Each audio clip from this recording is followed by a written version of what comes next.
जब सरकार नींद से सोई रही तो सच दिखाना जरूरी है। और ऐसे ही डीबीएन न्यूज नेटवर्क लगातार जो है सच के साथ आगे बढ़ती रही है, जनता की आवाज लगातार उठाती रही है। और आज के इस चुनावी दंगल के एपिसोड 2 में आप तमाम लोगों का स्वागत है। तो हमारे बीच आज सरकार का पक्ष रखने के लिए भारतीय जनता पार्टी से जिला कार्यकारिणी की टीम में शामिल है पुरुषोत्तम जी, बिहार के शिक्षा नीति पर लगातार सवाल उठाने वाले जाप के छात्र परिषद के जिला प्रवक्ता आसिफ आदिल, तो वही शिक्षा व शिक्षकों की अपनी आवाज को लगातार बुलंद करने वाले शिक्षक नेता रफीउद्दीन हमारे बीच मौजूद है। आप तमाम लोगों का स्वागत है। चलिए सबसे पहले सवालों के रुख करते हैं, क्योंकि आप सरकार में हैं तो सीधे सीधे सवाल तो आपसे ही होगा।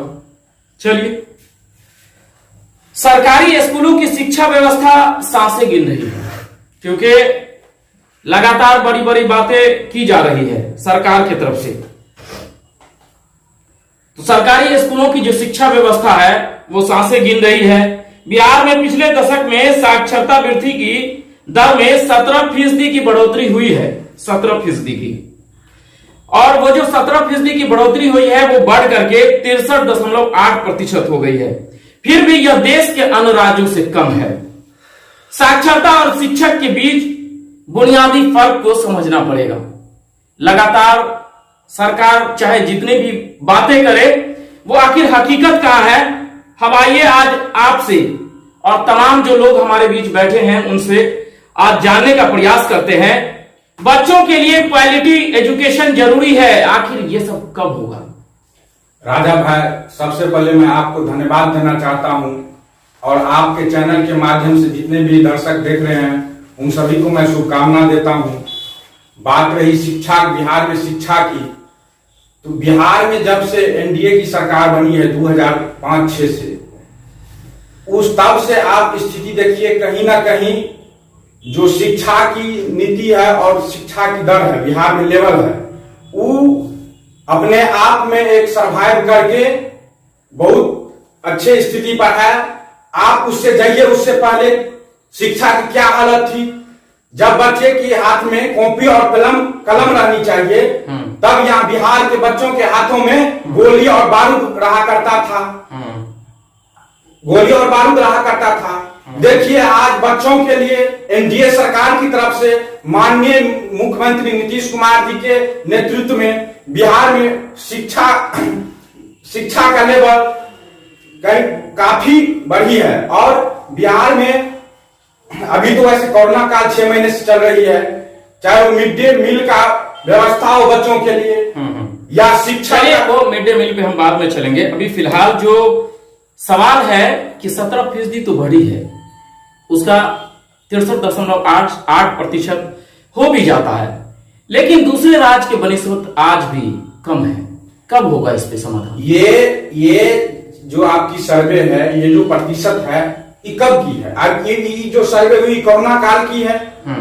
कोरोना काल में लगातार जब देख रहे हैं कि पूरा विश्व और दुनिया कोरोना से त्रस्त है, तब क्या इसकी है? चलिए रफीउद्दीन साहब जल्दी से अपनी प्रतिक्रिया देंगे, कितना सहमत है आप इनसे? देखिए, सबसे पहले मैं आपके चैनल को और आपके चैनल के माध्यम से जितने देखने वाले सुनने वाले, मैं सबको तहे दिल से शुक्रिया अदा करता हूं।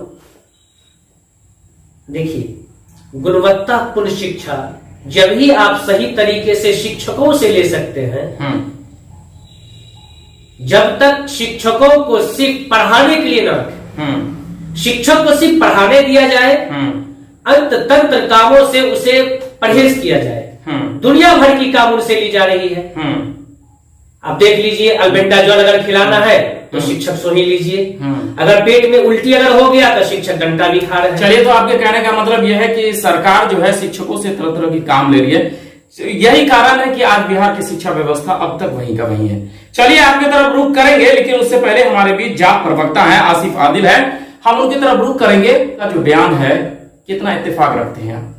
सबसे पहले तो हम डीबीएन टीवी को धन्यवाद देना चाहेंगे कि शिक्षा की व्यवस्था, दिशा और दशा पे इस महत्वपूर्ण डिबेट को रखा। इसके लिए डीबीएन टीवी की पूरी टीम धन्यवाद की पात्र है। और जितने भी दर्शक देख रहे हैं उनको भी हम शुभकामना देना चाहेंगे। जैसा कि बीजेपी और एनडीए सरकार का पक्ष रखते हुए भाई पुरुषोत्तम जी ने कहा और आपके सर्वे को वो कोरोना काल का सर्वे बता रहे थे, तो इनको मैं कहना चाहूंगा कि ये जो सर्वे प्रस्तुत किया है माननीय संवाददाता महोदय ने, वो सर्वे 2011 का है।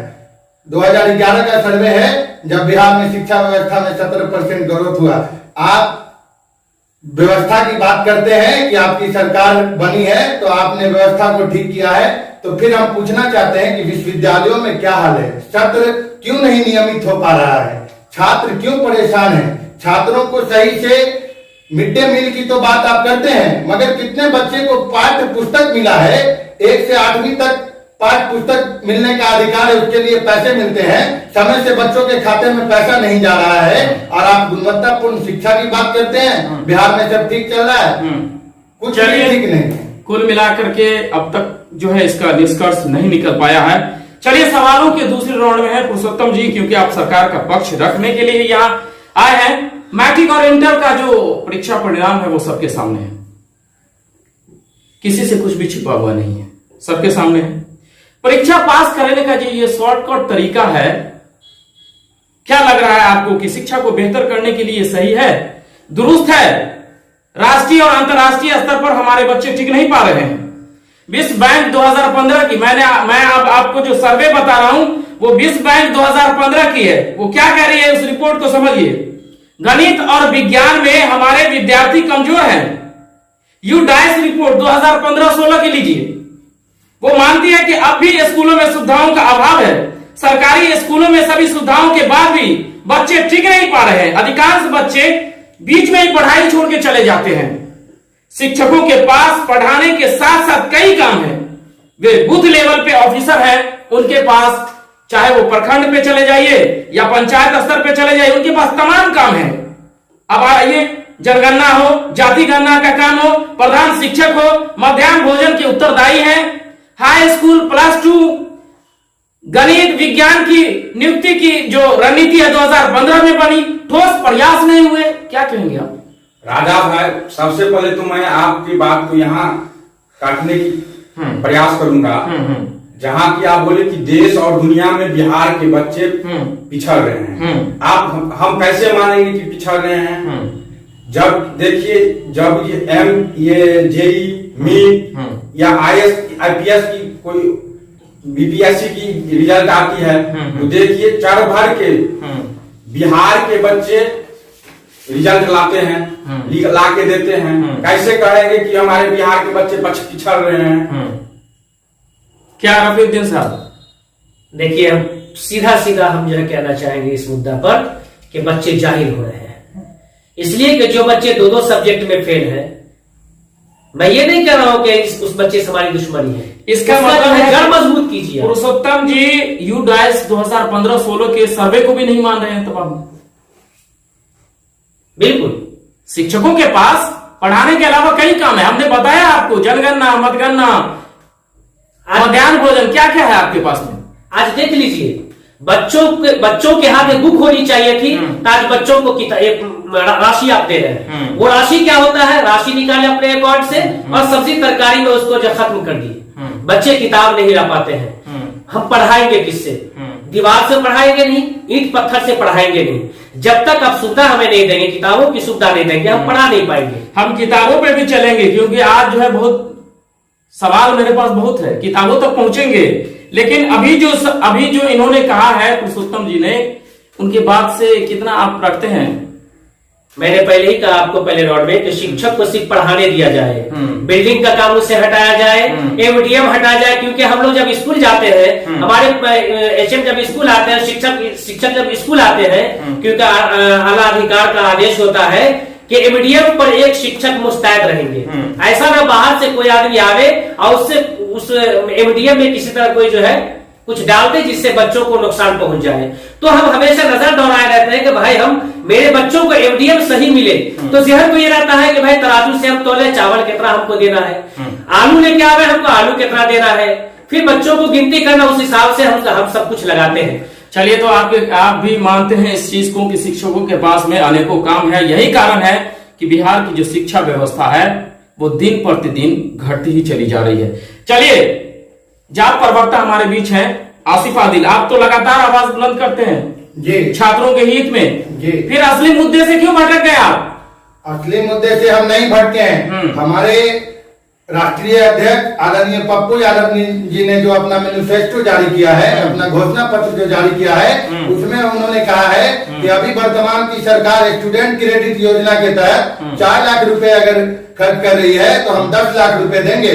और इनको मैं कहना चाहता हूँ, यहाँ पर जो सरकार की तरफ से पक्ष रख रहे हैं हमारे साथी, ये कहते हैं कि बिहार में अच्छी शिक्षा व्यवस्था है। इनको कहना चाहता हूँ, आपने ही अभी एक सर्वे बताया है, वर्ल्ड बैंक का सर्वे, उसी वर्ल्ड बैंक के सर्वे के अनुसार बिहार में 65% पंचायतों में 65% पंचायतों में एक भी उच्च विद्यालय नहीं है। और आप गुणवत्तापूर्ण शिक्षा की कैसे बात करते हैं? आप पहले शिक्षकों की सही से बहाली तो कीजिए।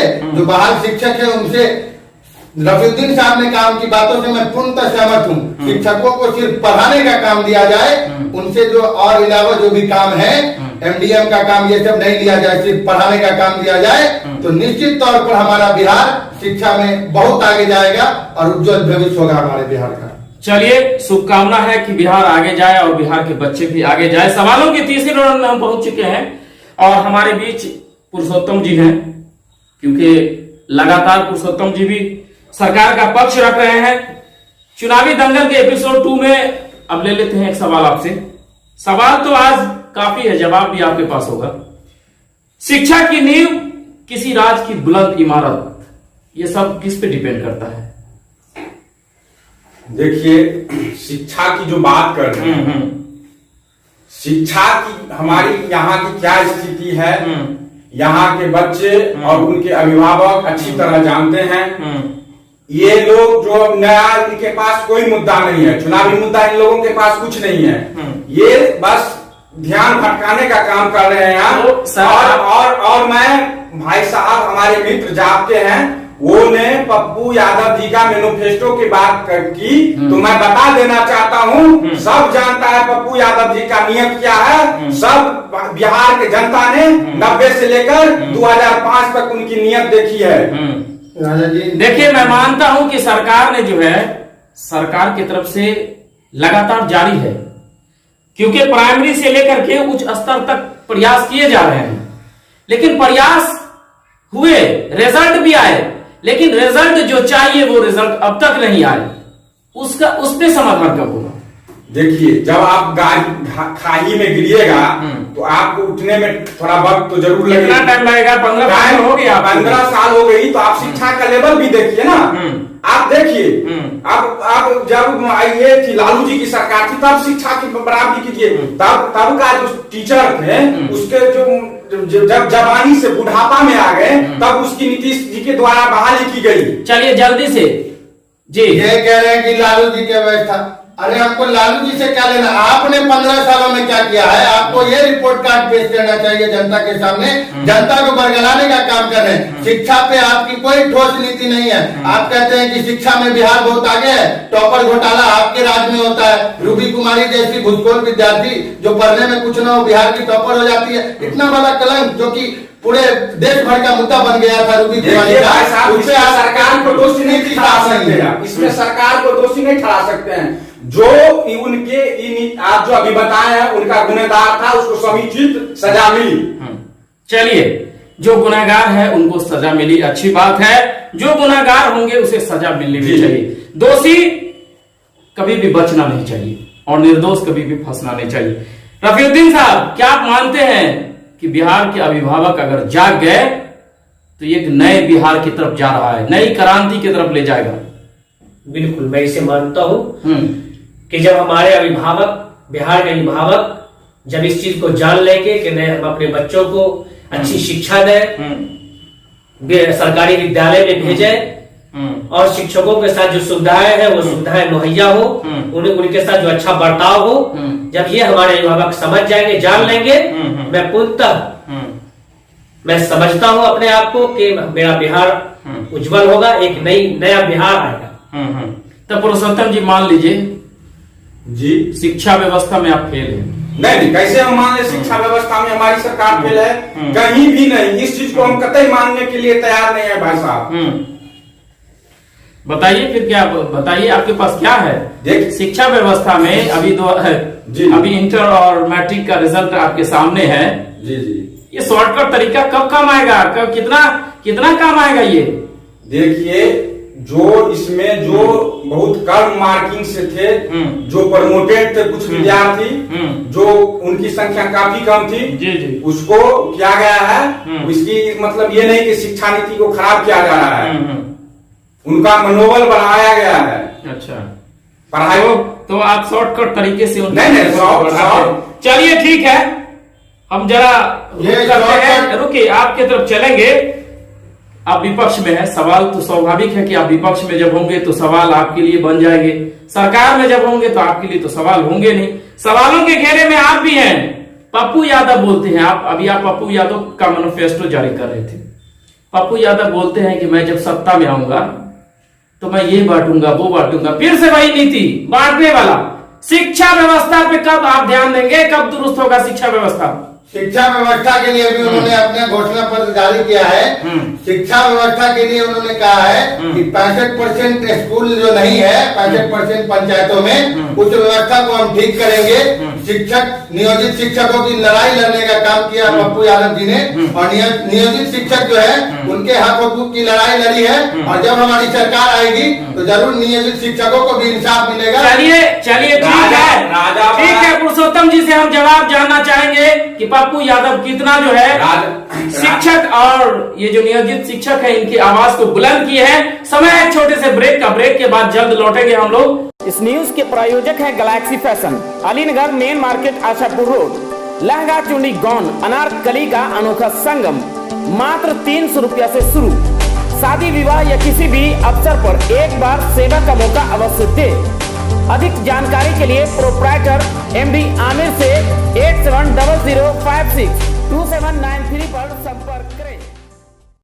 ब्रेक के बाद एक बार पुनः आप तमाम लोगों का स्वागत है DVN TV में। और चलिए, चुनावी दंगल के एपिसोड 2 में आप तमाम लोग जो आज के इस चुनावी दंगल में भाग ले रहे हैं, आप लोगों का स्वागत है। सवालों के चौथे राउंड में हैं हम। आइए, सीधा सवाल पुरुषोत्तम जी आपसे है, क्योंकि आप सरकार का पक्ष रखने के लिए आए हैं, बीजेपी नेता भी हैं। सर्वे क्या बता रही है? क्योंकि आज टोटल का टोटल बिहार की शिक्षा व्यवस्था पे ही सवाल है, क्योंकि लगातार बिहार में कहा जाता है, अब देख लीजिए, चाहे वो एनडीए की सरकार हो, चाहे वो महागठबंधन हो, चाहे वो जाप हो, चाहे वो जितनी भी पार्टियां हैं, सवाल जो भी सरकार में होंगे उनसे ही होगा। क्योंकि विपक्ष हमेशा किसी भी बात को विपक्ष का उठाना वो उनका अधिकार है। सर्वे क्या कहती है आज जान लीजिए। बुनियादी सुविधाओं का अभाव है, ये सर्वे बता रही है। 10% स्कूलों के पास भवन नहीं है। शिक्षक नेता भी हमारे बीच हैं।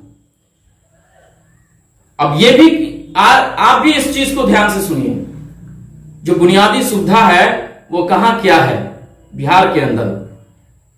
10% स्कूलों के पास उनका भवन नहीं है। 50% में 4 दीवारी की कमी है। 30% के ही पास मात्र खेल के मैदान है। 10% फीसदी स्कूलों में लड़के लड़कियों के लिए अलग से शौचालय की व्यवस्था है। अब आप बताइए क्या कैसे होगा इसका समाधान? देखिए, भवन का निर्माण की जो बात रही वो युद्ध स्तर पर चल रही है, और जहां की जो व्यवस्था है उस हिसाब से, जैसे आप प्ले ग्राउंड की बात की, शौचालय की बात की, आप जाके देखिए हर जगह समुचित व्यवस्था लगातार किया जा रहा है सरकारों के द्वारा।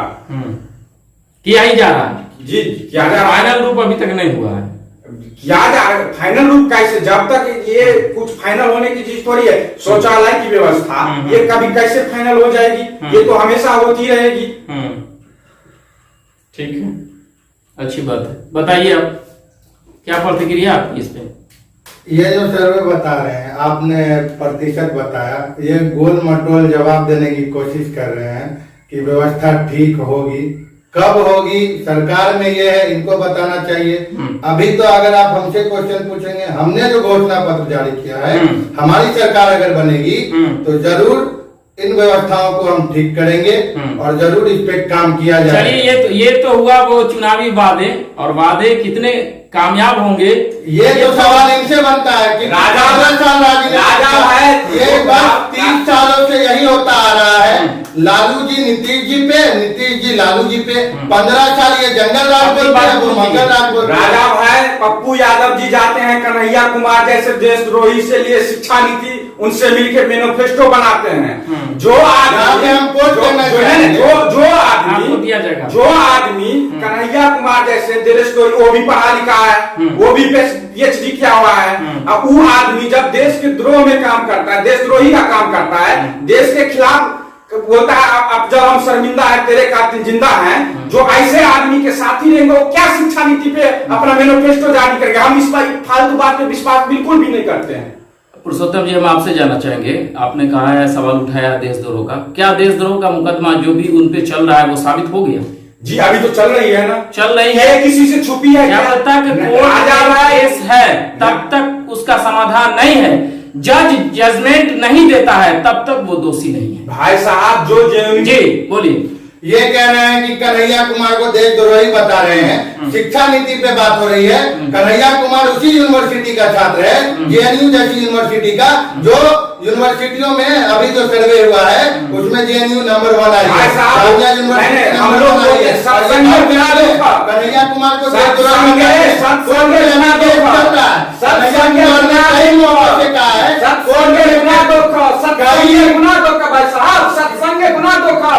जब आ जाएगा तब आपकी बात होगा, जब आ जाएगा कोर्ट से फैसला, तब हम आपकी बात मानेंगे, तब हम आपकी बात मानेंगे। यादव अपराध के मामले में पूरा बिहार में टॉपर थे, जो गोलियों, बच्चे के हाथ में गोली या बारूद धराने का काम कर रहे थे, पप्पू यादव, उनका शिक्षा से कहीं दूर दूर तक संबंध नहीं है। वो क्या शिक्षा नीति के बारे में अपना मैनिफेस्टो जाता है? हम बताना चाहते हैं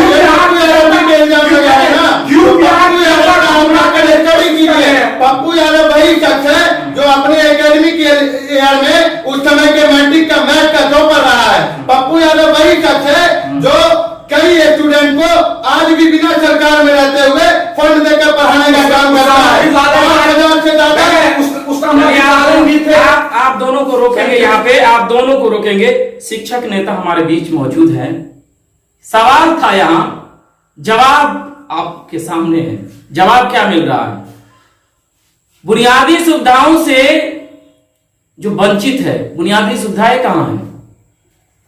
देखिए, सबसे पहले हम ये बता देना चाहेंगे कि पार्टी कोई भी हो, हमको उससे कोई लेना देना नहीं। बिल्कुल, जो भी पार्टी आवे, जो बुनियादी सुविधाएं हैं वो विद्यालय में दे। जैसे राइट टू एजुकेशन एक्ट 2009 ये कहती है कि 30:1 शिक्षक, या मतलब 30 बच्चे पर 1 शिक्षक। आज देख लीजिए, शिक्षकों की घोर कमियां हैं विद्यालयों में।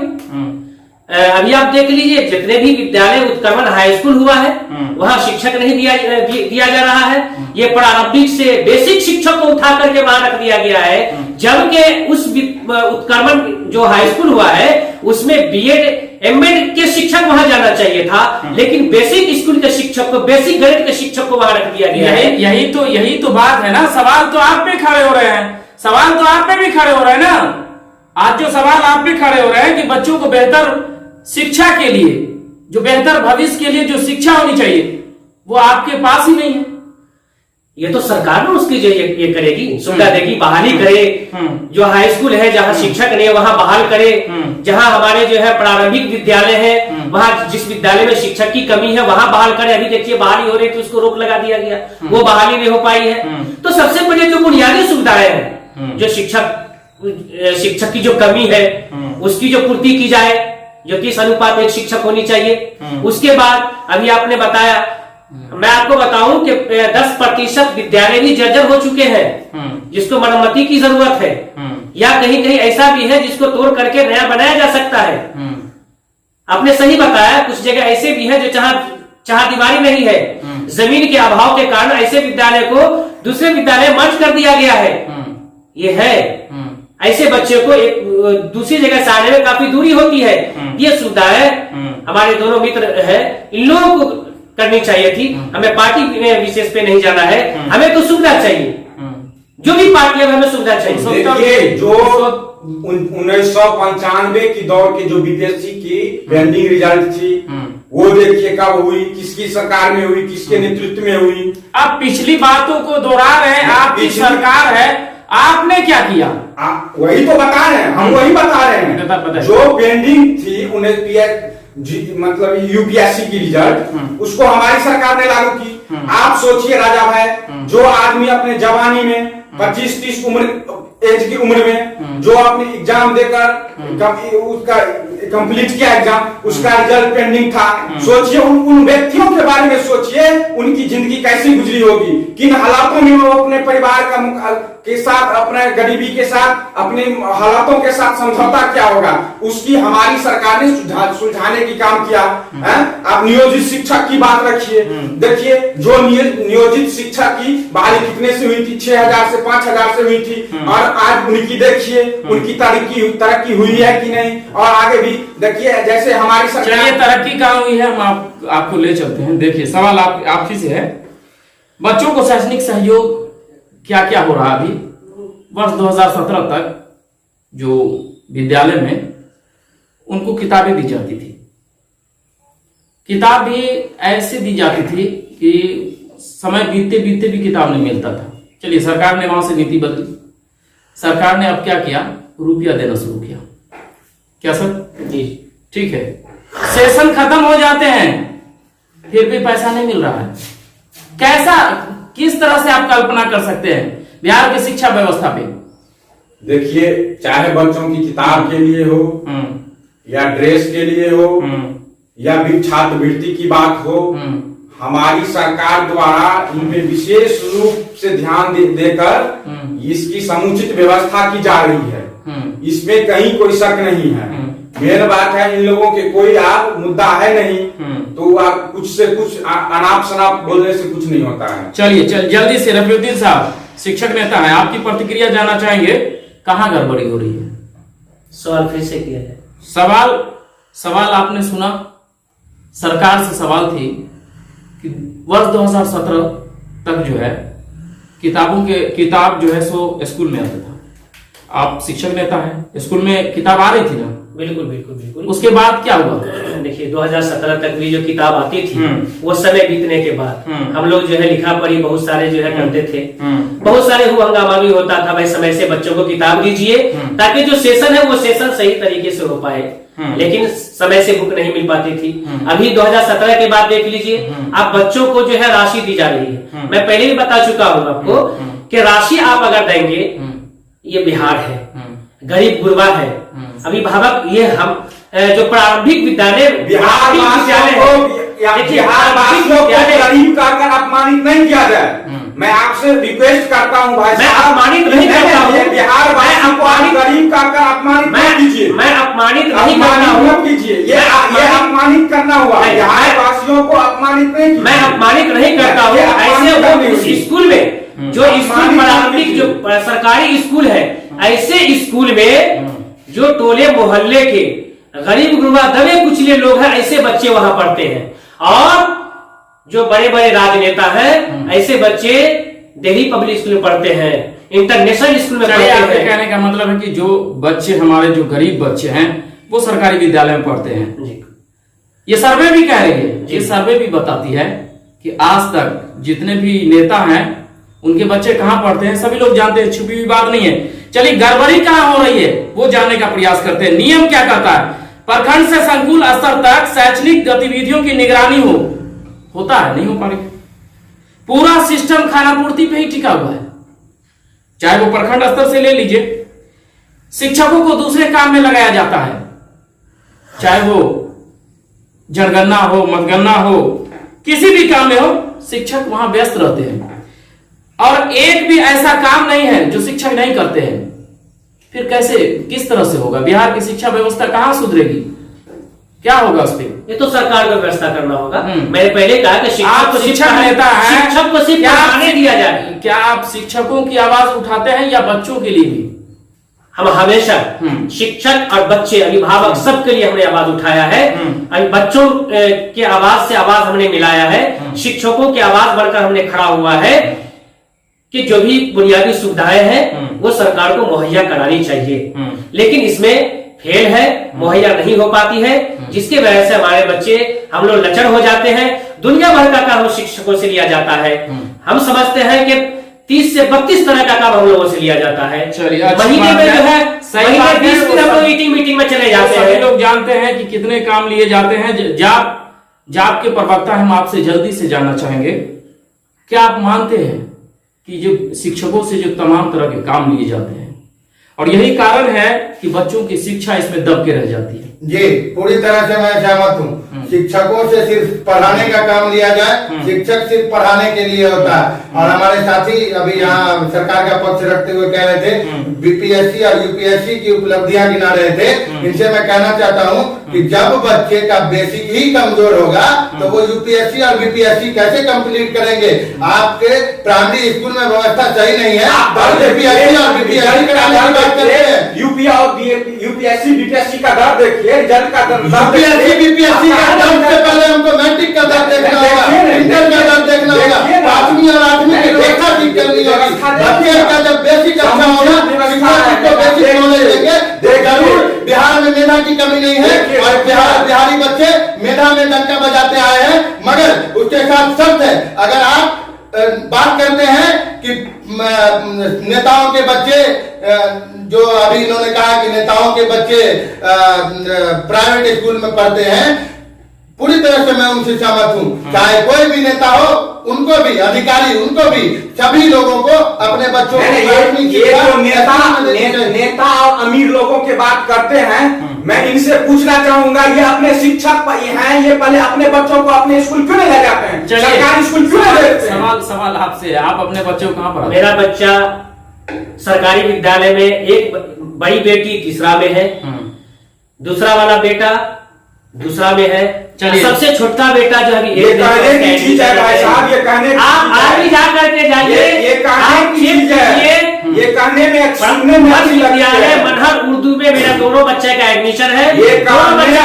पढ़ रहा है और किसी भी सुनने की चीज है। पुरुषोत्तम जी, आपको जवाब मिल गया होगा। अगर शायद जवाब चाहिए तो आप उनके विद्यालय चले जाइए, उनके बच्चे कहाँ पढ़ रहे हैं, जवाब मिल जाएगा। चलिए, अगला सवाल समय कम है, अगला सवाल की तरफ चलते हैं। देखिए, अगला सवाल क्या कहता है, आप दोनों के लिए भी है, क्योंकि आप भी शिक्षक नेता हैं और ये भी जाप के प्रवक्ता हैं और खास करके छात्र परिषद के, तो इनसे भी जानने का प्रयास करते हैं कि आखिर गड़बड़ी कहां हो रही है, क्यों बच्चे विद्यालय से भाग रहे हैं। उस पे सर्वे, क्योंकि मैं लगातार सर्वे पे ही बात कर रहा हूं। सर्वे पे आइए, वर्ष 2009 में करीब 27 लाख, लिख लीजिए, वर्ष 2009 में करीब 27 लाख बच्चों ने एंट्री लेवल पर सरकारी विद्यालय में दाखिला लिया। 27 लाख। अब आइए, वर्ष 2018 में 17.98 लाख विद्यार्थियों ने बिहार बोर्ड की मैट्रिक की परीक्षा में भाग लिया। मेरा सवाल क्या है, वर्ष 2009 में 27 लाख विद्यार्थियों ने स्कूल में, सरकारी विद्यालय में दाखिला लिया और 2018 में जब मैट्रिक होता, लेवल आप आइए 1 से लेकर 10 तक, तो ये 17.98 लाख विद्यार्थियों ने बिहार बोर्ड की मैट्रिक परीक्षा में भाग लिया। अब दुर्भाग्य देखिए, वर्ग 1 से 10 आते आते 9 लाख बच्चे सरकारी विद्यालय से बाहर हो गए। क्या कारण है? आपके पास में कई तरह के जो है सो योजनाएं हैं, उसके बावजूद भी बच्चे नहीं टिक पा रहे हैं, बताइए।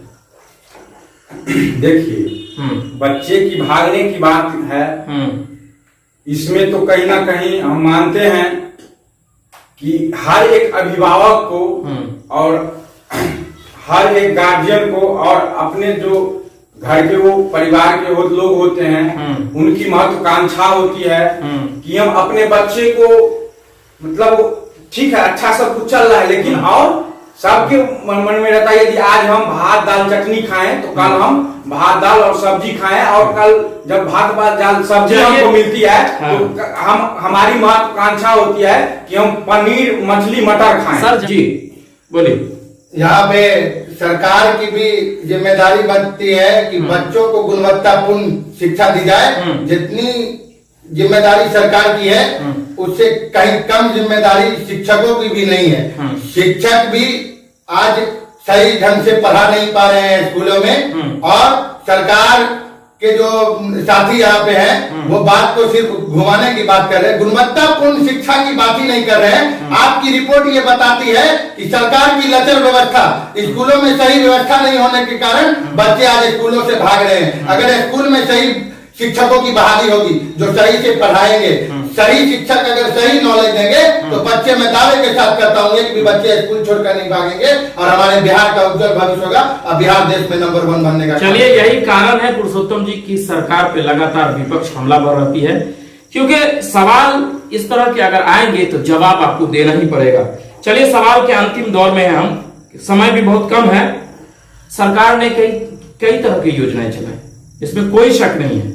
मध्याह्न भोजन देख लीजिए, साइकिल, पोशाक, छात्रवृत्ति, तमाम योजनाओं को चलाया गया, लेकिन उसके बावजूद भी गुणवत्तापूर्ण शिक्षा नहीं मिल पा रही है बच्चों को। देखिए, सरकार द्वारा सबसे पहले साइकिल की योजना चलाई गई, जिसके परिणाम रहा कि हमारी बहन और बेटियां जो दूर होने के कारण, स्कूल अपने घर से दूर दराज होने के कारण नहीं जा पा रही थी, उनकी काफी संख्या में गई, उनकी मनोबल बढ़ी, उनकी छात्रवृत्ति दी गई। तब जब मैट्रिक की रिजल्ट में जो प्रथम दे देना गुणवत्तापूर्ण शिक्षा तो नहीं ना? नहीं, हम गिना रहे हैं, हम आपको बता रहे हैं। मैं भी तो आपको बोल रहा हूँ ना कि सरकार ने कई तरह की योजना चलाई।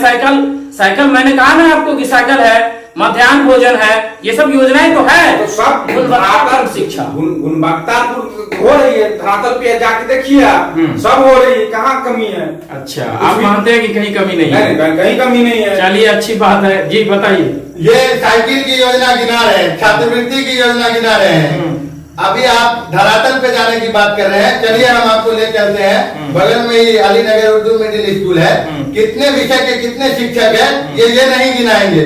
कितने शिक्षक गुणवत्तापूर्ण शिक्षा देते हैं, उनके साथ जो गुणवत्तापूर्ण शिक्षा नहीं देते हैं उनके साथ ये क्या कार्रवाई करते हैं। जो गुणवत्तापूर्ण शिक्षक शिक्षा दे रहे हैं उनके साथ इन्होंने क्या किया है ये नहीं गिनाएंगे। मैं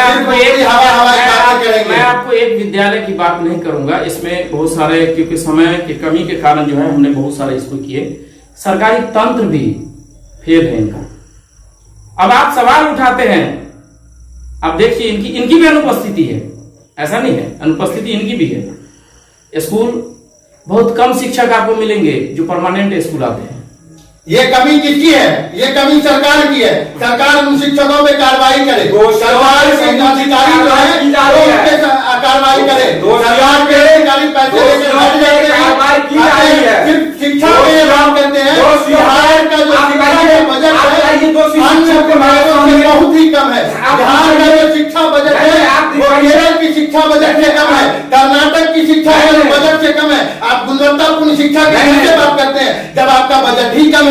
आप सही से उस पर खर्च ही नहीं करते हैं। सिर्फ खाना पूर्ति करने के लिए साइकिल योजना चला दिया, पोशाक योजना, छात्रवृत्ति योजना गिनाते हैं। बिहार में कोई शिक्षा जो है गुणवत्तापूर्ण नहीं दी जा रही है। यूपीएससी बीपीएससी हमारा मसला नहीं है। हमारा सरकार ने मध्याह्न भोजन, साइकिल, पोशाक, छात्रवृत्ति सहित तमाम योजनाओं के माध्यम से बच्चों को विद्यालय में खींचने का काम किया, लेकिन शिक्षा के उद्देश्य से यानी गुणवत्तापूर्ण शिक्षा नहीं मिल पाई।